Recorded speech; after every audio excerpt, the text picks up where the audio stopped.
ይህ ታሪክ ህይወት ፍትሃዊ እንዳልሆነች የምታምነው ሳያካ የተባለች ሴት ታሪክ ላይ ነው። በእሷ እይታ በዓለም ላይ እድለኞችና እድለቢሶች አሉ። እሷ ደግሞ የከፋው የህይወት ድርሻ የደረሰባት ትመስላለች። የቀረላት ቤተሰብ የለም። አባቷ አርፏል። እናቷ ደግሞ አዲስ ህይወት መስርታ ሌላ ቦታ ትኖራለች።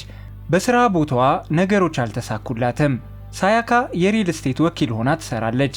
ነገር ግን በተደጋጋሚ ችግር ውስጥ ትገባለች። የዕለት ተዕለት ህይወቷ አሰልቺና ተደጋጋሚ ነው። አብዛኛውን ጊዜ የምታሳልፈው ብቻዋን ነው። የወንድ ጓደኛ የላትም። እንደ ምግብ ማብሰል ያሉ ቀላል የህይወት ክህሎቶች እንኳን ያስቸግሯታል። ስለዚህም በየቀኑ ማለት ይቻላል ፈጣን ምግቦችን ትመገባለች። በአንድ ሌሊት የሆነ ነገር ይከሰታል። ሳያካ መንገድ ላይ ብቻዋን ስትሄድ በብርድ ምክንያት ከቤት ውጪ ተቀምጦ የነበረ አንድ ሰው ይገጥማታል። ከዚህ በፊት አይታው አታውቅም። ነገር ግን ሰውየው ለመሞቅ ወደ ውስጥ መግባት ይችል እንደሆነ ይጠይቃታል። ይህ ቀላል ቅጽበት ነበር። ይህ ሁሉ ያየችው በህልሟ ነበር። ነገር ግን በሚቀጥለው ቀን ጠዋት ነገሮች ይበልጥ እንግዳ ይሆናሉ። ሳያካ ከእንቅልፏ ስትነቃ በህልሟ ያየችው ሰው እዛው ቤት ውስጥ ነው። ኩሽና ውስጥ ምግብ እያዘጋጀ ነው። ሞቅ ባለ ሁኔታ ሰላምታ ይሰጣትና ቁርስ ያዘጋጅላታል። ሳያካ ግራ ተጋብታለች። በቤት ውስጥ የተሰራ ምግብ ለመጀመሪያ ጊዜ ትመገባለች። በጣምም ትወደዋለች። ከትንሽ ጸጥታ በኋላ እርስ በእርስ ይተዋወቃሉ። እናም ሰውየው ኢትሱኪ እንደሆነ ያስተዋውቃታል። ከዚያን ጊዜ ጀምሮ የሳያካ ህይወት ቀስ በቀስ መለወጥ ይጀምራል። ኢትሱኪ በዙሪያዋ በመኖሩ ነገሮችን የበለጠ ሕያውና ቀለም ያለው ያደርግላታል። እሱ መልከ መልካምና ደግ ብቻ ሳይሆን ምግብ በማብሰል ረገድም እጅግ የተዋጣለት ሰው ነው። ስለ እጽዋቶች ጥልቅ ፍቅርም አለው። እናም በሳያካ ግቢ ውስጥ እንኳን ሳይቀር የበቀሉ እጽዋቶችን ስም ያውቃል። ኢትሱኪ እስከ ሳያካ ልደት ማለትም እስከ ነሐሴ 15 እና 16 ድረስ መቆየት ይችል እንደሆነ ይጠይቃታል።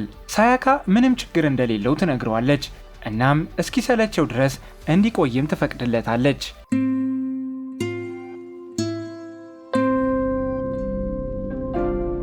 ሰላም፣ እንዴት አላችሁ? ይህ የፊልም ያለ የዩቲዩብ ቻናል ነው። ለዛሬ አንድ የኮሪያ የፍቅር ፊልም ይዘንላችሁ መጥተናል።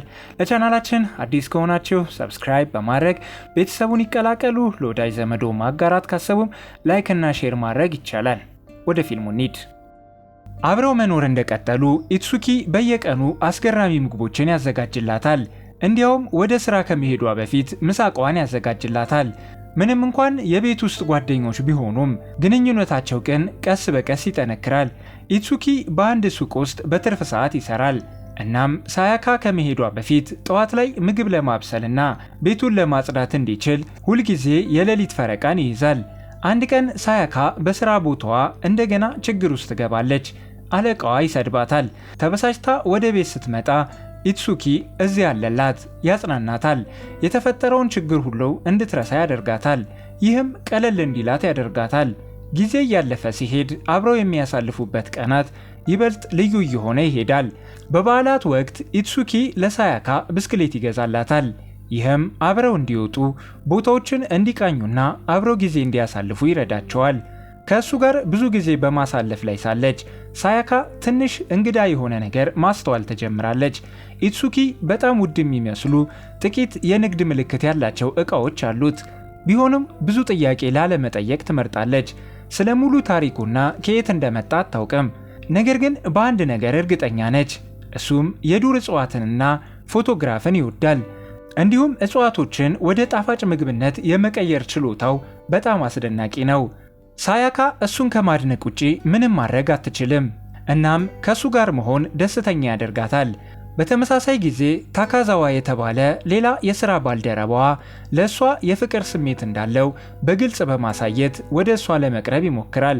ነገር ግን ሳያካ ምንም ፍላጎት የላትም። ሐሳቧ ሙሉ ለሙሉ በኢትሱኪ ላይ ነው። ስለ እሱ ማሰብ ብቻ ስሜቷን ይቀይረዋል፣ ቀኗንም ያበራዋል። ግንኙነታቸው የበለጠ እየቀረበ ሄደ። በተለይ በእረፍት ቀናት አብረው ብዙ ጊዜን ያሳልፋሉ። አብዛኛውን ጊዜ በብስክሌት በመጓዝ እጽዋቶችን በመፈለግና ፎቶግራፍ በማንሳት ያሳልፋሉ። ምንም እንኳን ቀላል ቢመስልም ሳያካ ከኢትሱኪ ጋር እስካለች ድረስ እውነተኛ ደስታ ይሰማታል። አንድ ቀን በአንድ ውብ ሜዳ ውስጥ በእግር እየተጓዙ ሳለ ኢትሱኪ የአበባ አክሊል ሰርቶ ለሳያካ በራሷ ላይ ያስቀምጥላታል፣ ፎቶም ያነሳታል። ያ ቀን ለእሷ ፍጹም ሆኖ ይሰማታል። ይህ ቅጽበት ለዘላለም እንዲቆይም በውስጧ ተመኘች። ነገር ግን በሕይወቷ ውስጥ ሁሉም ነገር እንዲህ ሰላማዊ አልነበረም። በሥራ ቦታዋ አንድ ደንበኛ ተገቢ ያልሆነ ጥያቄ ሲጠይቃት ሳያካ ችግር ውስጥ ትገባለች፣ በጽኑ ትቃወመዋለች። ነገር ግን ደንበኛው ታሪኩን በማዛባት በአለቃዋ ላይ ቅሬታ ያቀርባል። ምንም እንኳን ስህተት ባሰራም መላው ጥፋቱ በእሷ ላይ ይወድቃል። በተመሳሳይ ብስጭት ላይ ሳያካ በራሷ መንገድ ራሷን ለማሻሻል ትሞክራለች። ከሥራ በኋላ አንድ የመጽሐፍ መደብር በመግባት ስለ እጽዋት የሚያጠና መጽሐፍን ትገዛለች። ይህም ስለ እጽዋት የበለጠ ተመራምራ ከኢትሱኪ ጋር ለመመጣጠን በማሰብ ነበር። በሚቀጥለው በእረፍት ቀናቷ ኢትሱኪ እጽዋትን ለመፈለግ ወደ ወንዝ ዳር ይሄዳል። በድንጋዮች ላይ እየተረማመደች ሳለ ሳያካ ተንሸራታ ትወድቃለች። ነገር ግን ኢትሱኪ በፍጥነት ይረዳታል። ከዚያም መሐረቡን ይሰጣታል። በዚህ ጊዜ አንድ ነገር ታስተውላለች። መሐረቡ በጣም ውድ የሆነ የንግድ ምልክት ያለበት ነው። ይህ ጊዜ ስለ እሱ ለመጠየቅ ትወስናለች። ኢትሱኪ ከሥራ ባልደረባው እንደተሰጠው በአጋጣሚ ቢነግራትም ሳያካ ግን ሙሉ ለሙሉ አላመነችውም። በዚህም ተነሳስታ በድብቅ ወደ ሥራ ቦታ ሲሄድ ትከተለዋለች። እዚያም ስትደርስ ኢትሱኪ በሱቅ ውስጥ ከአንዲት ሴት ጋር በጣም ሲቀራረብ ታየዋለች። በዚህ ጊዜ ኢትሱኪ እሷን ያያታል። ሳያካም በፍጥነት ትሄዳለች። ኢትሱኪ ሁኔታውን ለማስተካከል ተከትሏት ይሮጣል። ነገር ግን ሳያካ ስሜቷን መደበቅ አልቻለችም። እሱን ከሌላ ሰው ጋር ስታየው መቅናቷን ትረዳለች። ከዚያ በኋላ ነገሮች ትንሽ ይለወጣሉ። ሳያካ ከሥራ ባልደረቦቿ ጋር ብዙ ጊዜ ማሳለፍ ትጀምራለች። ኢትሱኪ እንደሚጠብቃት እያወቀች አንዳንድ ጊዜ ከታካዛዋ ጋር ወደ ቤት ትሄዳለች። ሳያካ ቤት ስትደርስ ነገሮች ከፍተኛ ደረጃ ላይ ይደርሳሉ። በእሷና በኢትሱኪ መካከል ያለው ውጥረት ወደ ክርክር ያድጋል። በዚህ መሃል ሳያካ እውነተኛ ስሜቷን አውጥታ ትናገራለች። እሱን እንደምትወደውም ትነግሯለች። በሚያስደንቅ ሁኔታ ኢትሱኪም ተመሳሳይ ስሜት ነበረው። በዚህም ሁለቱ በፍቅር መገናኘት ይጀምራሉ። ከዚያ ጊዜ ጀምሮ በጣም ደስተኛ ይሆናሉ። አሁን እንደ ጥንዶች እርስ በእርስ ይቀራረባሉ። በአንድ ወቅት ሳያካ ኢትሱኪን ሪዮ ኢቶ በተባለ ታዋቂ አርቲስት ኤግዚቢሽን ላይ ትጋብዘዋለች። ስለ እጽዋት ስለሚወድ እንደሚያስደስተውም ታስባለች። ኢትሱኪ ግን ለዱር እጽዋት ብቻ ፍላጎት እንዳለው በመግለጽ በጨዋነት ግብዣዋን ይሰርዘዋል። ቀናትን እየተካ 6 ወራት በፍጥነት ያልፋሉ። በሳያካ የልደት ዕለት ላይ ኢትሱኪ በቤት ውስጥ በተሰራ ኬክና ስለ እጽዋት በሚያስተምር መጽሐፍ ያስደንቃታል። ሳያካ በጣም ደስተኛ ትሆናለች። ነገር ግን ያ ደስታዋ ለረጅም ጊዜ አልቆየም። በማግስቱ ኢትሱኪ በድንገት ይሄዳል። በግል መሰናበት አልፈለገም። የተወላት አጭር የምስጋና ደብዳቤ ብቻ ነበር። ሳያካ በጣም ትጎዳለች።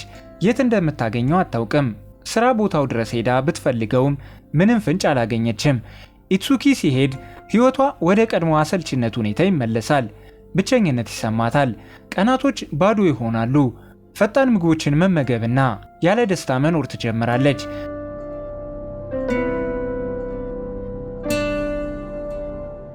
አንድ ቀን ከኢትሱኪ ጋር ተሰራ የነበረችውን ሴት ታገኛለች። ይህም ብቸኛ እድሏ እንደሆነ በማሰብ የት እንደሄደ ለማወቅ በድብቅ ትከታተላታለች። ነገር ግን ነገሮች እንደታቀደው አልሆነም።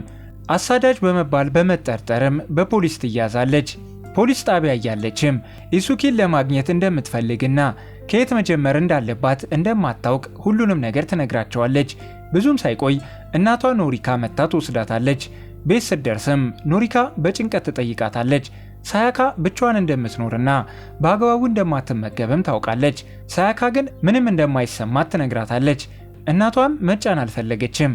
ችግሮቿን በራሷ መንገድ መወጣት እንደምትችልም ትነግራታለች። ሆኖም ሁለቱ ለረጅም ጊዜ ከተለያዩ በኋላ እናትና ልጅ ልባዊ ውይይት ያደርጋሉ። ከእናቷ ጋር ከተገናኘች በኋላ ሳያካ ቀስ በቀስ ወደፊት መጓዝ ትጀምራለች።